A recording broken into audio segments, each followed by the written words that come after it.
Esse é o nosso 19º Mecanicast, o podcast da mecânica avançada.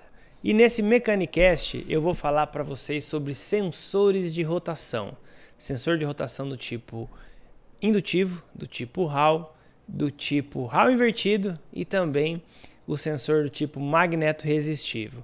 Eu sou o Celso, da Mecânica Avançada, e o meu objetivo é passar informações para você ouvir em seu aplicativo de música, nenhum momento em que você estiver indo para o trabalho, voltando do trabalho, ou em algum momento que você está tranquilo, dando aquela descansada e você queira aprender alguma coisa com um áudio, com um áudio do Mecanicast para que você possa se tornar um mecânico de referência, um mecânico de diagnóstico avançado e complementar aí com certeza a sua especialização profissional, se tornar um profissional mais preparado para as tecnologias.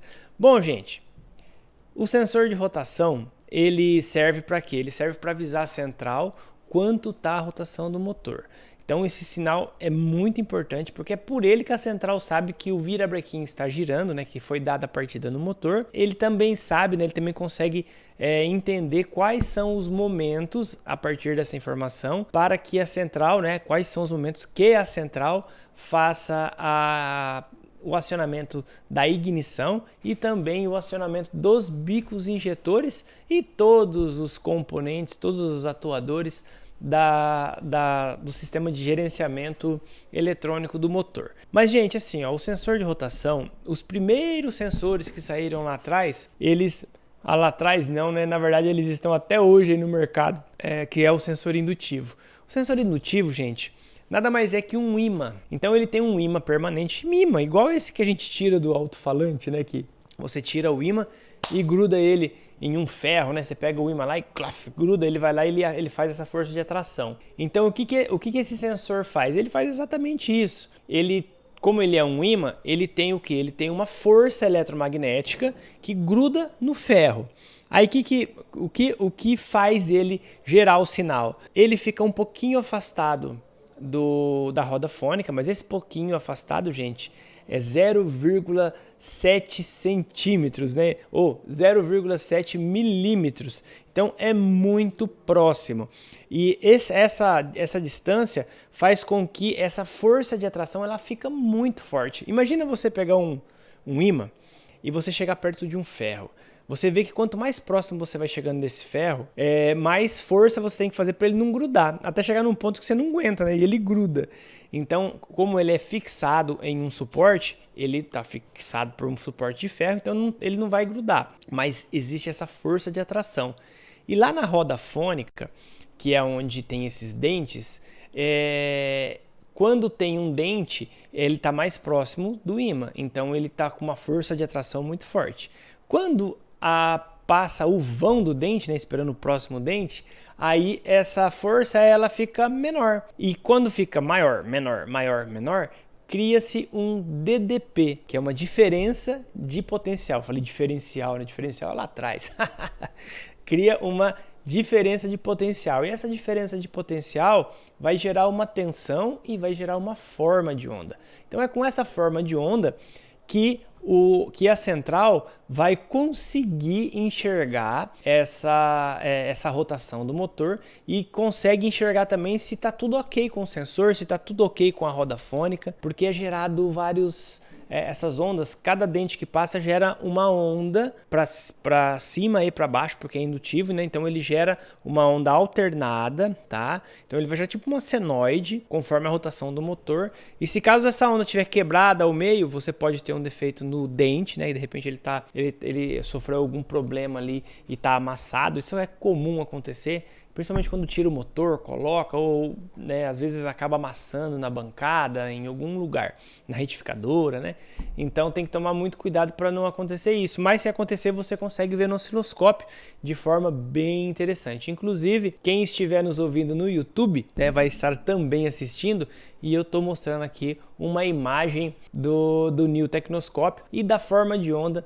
desse componente, a forma de onda desse sensor. Vocês vão, no caso, quem estiver no YouTube está vendo também que existe uma folga um pouco maior. É que assim, pessoal, existe uma falha de menos 2 dentes, que é a falha que mostra o momento em que a central começa a fazer os seus cálculos. Então a central ela tem que ter uma referência. Por isso que a roda fônica ela tem um ponto, né? Ela tem que ter um ponto, uma chaveta ou somente os piques, né? Para que você coloque ela sempre no lugar certo e a central saiba que o carro está no sincronismo correto para não ter nenhum tipo de problema. Então, esse sensor, gente, ele tem 3 fios, tá? Esse sensor ele tem 3 fios e ele tem um fio que é o aterramento da malha, que serve só para segurar esse sinal, porque esse sinal é um sinal pequeno. É um sinal que vai gerar aí mais ou menos na casa de 1,8 volts. Isso numa normalidade. Tem carro que gera mais. Quando você acelera o carro, essa tensão ela aumenta. E quando você está dando partida no carro, essa tensão ela está na casa de 1,2 volts. Se essa tensão for menor que 0,7 volts, dificilmente o carro vai entrar em funcionamento. Ou está dando partida muito lento, ou esse sensor ele pode estar gasto, ou pode estar muito longe da roda fônica. E aí o carro não vai entrar em funcionamento. Então é sempre interessante você verificar isso. Aí o que acontece? Quando você dá um tranco no carro, aí ele entra em funcionamento. Então assim, esse sensor ele é muito bom, ele funciona muito bem, só que ele é um sensor antigo. Nos carros mais novos já não é assim que funciona. Nos carros mais novos já usa sensor de rotação. O sensor de rotação, a vantagem dele é que em qualquer rotação você vai ter somente um tamanho da forma de onda.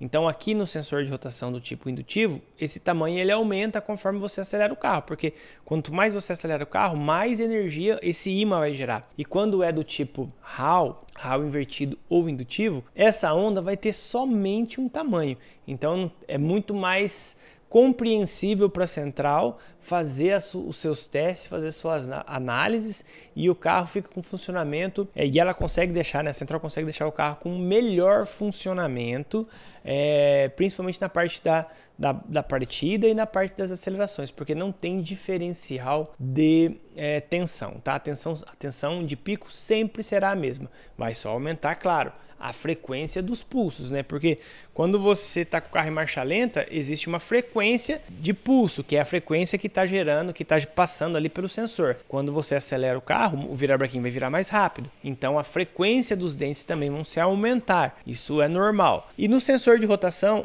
do tipo Hall e Hall invertido e magneto resistivo, você vai ver lá que ele vai ter 3 fios, tá? Ele vai ter uns 5 volts de alimentação, normalmente é 5 volts, existem alguns que são 12 também, mas normalmente é 5. Aí você vai ter um negativo e no meio você vai ter um sinal. Ah, mas Celso, mas tem carro que não é no meio. Tem carro que essa ordem que eu disse para você, ela não é dessa forma, né? Então, às vezes, você tem aqui um positivo, aqui um negativo e aqui um sinal. Então, não se apegue a isso. Você tem que entender como que ele funciona, tá? Quem está na frente ou quem está atrás, não tem problema. Como diz aquele ditado, né?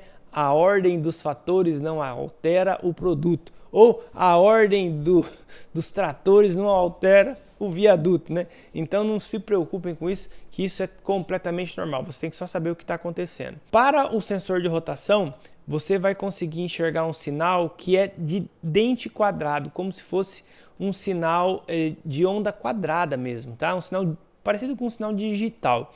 Então, quem estiver aqui no YouTube vai conseguir enxergar a onda aqui, e quem não estiver no YouTube não tem problema. Imagina uma onda quadrada, tá? Uma quadrada mesmo, que sai do zero, vai até os 5 volts, anda um pouquinho, volta até o zero, anda um pouquinho no zero, volta até os 5 volts e assim por diante. Ele também tem uma roda fônica. Em alguns casos do sensor de rotação do tipo Hall e Hall invertido e também o magneto resistivo, a roda fônica pode ser até uma roda fônica como se fosse uma fita cassete que é magnética, né? Lembra da fita cassete, né? Quem os mais velhos lembra, né? O pessoal mais novo lembra só do CD, né? Olha lá ainda, né? Que agora nem CD, DVD existe mais. Mas existem algumas rodas fônicas que são magnéticas. E aí esse tipo de sensor também consegue captar essa informação. Para o sensor do tipo Hall invertido, o que vai acontecer? Você vai enxergar que na falha de dente, quando existe a falha, vai existir uma polaridade dessa onda maior, que ele cria uma onda maior. Por que ele cria essa onda maior? Porque falta um dente, né? Não, 2 dentes, né? Que a roda fônica normalmente ela é 60 menos 2, mas existem outros números também, né? 36, 42, assim vai. Mas 60 menos 2 dentes, você vai enxergar que existe uma polaridade. Quando é Hall invertido, você vai ver que essa polaridade ela vai inverter, tá? Essa polaridade que ficava em cima, ela vai para baixo. E assim sucessivamente. Quando eu tenho um sensor do tipo magneto-resistivo, esse sensor, pessoal, ele não vai ter ondas, ele vai ter somente pulsos, como se fosse um pulso de ignição, como se fosse somente um traço, somente um risco. Então você vai ver somente traços, como se fossem uns riscos. Então, se a roda fônica tem 60 dentes menos 2, você vai ver 58 traços. Celso, mas por que tem esse sensor? Por que ele é desse jeito que se o sensor do tipo Hall funciona da mesma forma? É que assim, gente, quando você tem um sensor do tipo magneto-resistivo ou sensor ativo, você tem uma situação em que a central da injeção com esse sensor, ela consegue enxergar também rotações contras. Porque o que acontece? Quando você desliga o carro ele para, só que às vezes ele volta um pouquinho para trás. Né? Ele está funcionando, aí você para ele e volta um pouquinho. A gente consegue perceber isso muito no diesel, né? Mas no combustível também faz isso. Então ele dá um contra, ele volta um pouquinho para trás. E esse voltar um pouquinho para trás, esse sensor consegue informar para a central que voltou um pouquinho para trás e a velocidade que voltou. E a central, ela faz o quê? Ela faz cálculos para que na próxima partida o carro esteja apto com todas as estratégias para funcionar. E isso tem que acontecer muito correto nos carros que tem start-stop. Então o carro que tem start-stop, normalmente ele tem esse tipo de sensor para que a central possa fazer essas estratégias e fazer com que o carro, quando você para ele no semáforo, ele desliga, certo? Start-stop. E aí quando você tira o pé do freio, tirou o pé do freio para acelerar, antes de você começar a acelerar, ele já dá partida. Então, só que essa partida o carro tem que pegar, gente, de repente aí com 1/4 a meia volta do virabrequim. Não dá para esperar dar, não pode fazer isso, tem que bater e pegar e já sair. Tem que funcionar perfeito, não pode perder rendimento na saída, porque o condutor está num semáforo, né, e ele tem que sair com o carro. Então, é dessa forma que funciona o sensor magneto-resistivo. Então, pessoal, esse foi o nosso 19º Mecanicast. Peço para você nos seguir aqui no Spotify ou no YouTube. Se você gostou desse áudio, envie para um amigo seu que é reparador, né? Que esse vídeo, esse áudio, essa informação é para quem é reparador, quem é mecânico de qualquer tipo de segmento, né?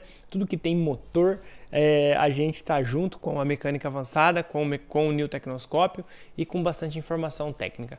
Beleza, pessoal? Então, até o 20º Mecanicast. Não percam, hein?